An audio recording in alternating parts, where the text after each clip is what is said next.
Look what I've got, look what I've got. I got some feathers, got some new feathers, and got some colour, some rocks. But the last few days, Robert and myself have been able to spend 3 days visiting Angkor Wat, the temples in Siem Reap. Fantastic, 2.5 hours drive from us here. So I was able to spend some time in Angkor Wat and Bayon Temple, other temples as well, but these two temples I was able to do some paintings. I used my feather brushes. Which one did I use? I used quite a long one. This one here, this long brush here, I loved it. It's very, oh my gosh, it has a life of its own. It does what it wants. It's a lovely long one, but the very, very fine tipped ones, you can really control those, but you can't keep much ink on those. So I was able to spend some time there by myself. Just a few monks were there. It was stunning. But this feather here, this little feather here, I picked this up in Angkor Wat. So I'm going to make a brush from this one.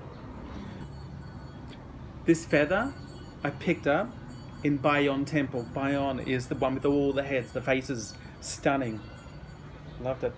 Now, question for you: when you travel, what do you go for? What do you look for when you can travel? Well, I could travel 2.5 hours away. That was brilliant.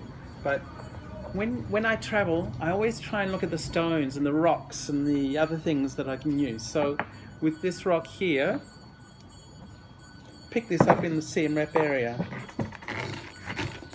See that? It creates this fantastic little dust.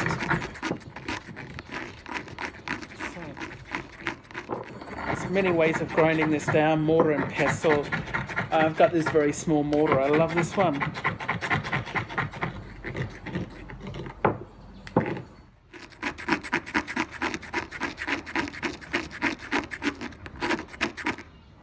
Look at that.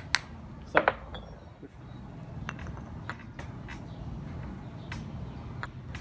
what you need to do when you make an ink or a paint, you need to get the fiber, the powder, as small as you can.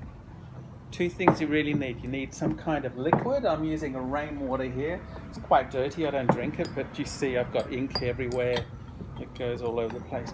Just a little bit of water. The thing about an ink or a paint, if you just paint with this, it won't stay on the paper. There's nothing to glue it to the paper. When I first learnt, I learnt to use a gouache made from sticky rice. This is a gum arabic, another natural product. With this, the fixative, look at the colour, how that changes, isn't it brilliant? Wasn't too much water.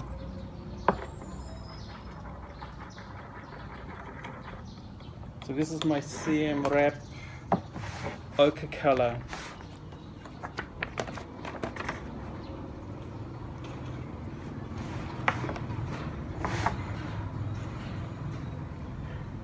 Wow, look at that. That's the colour of Siem Reap for me. How's that?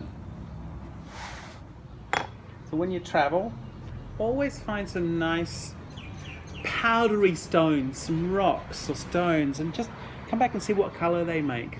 It'd be brilliant. Whilst I was also there, I was able to do some paintings. Well, I just found out you can only paint with pencil, not ink, not even Lotus ink. So I've started some work, so hopefully I think I've kind of finished it anyway, so good timing. Ink stains all over it, love it.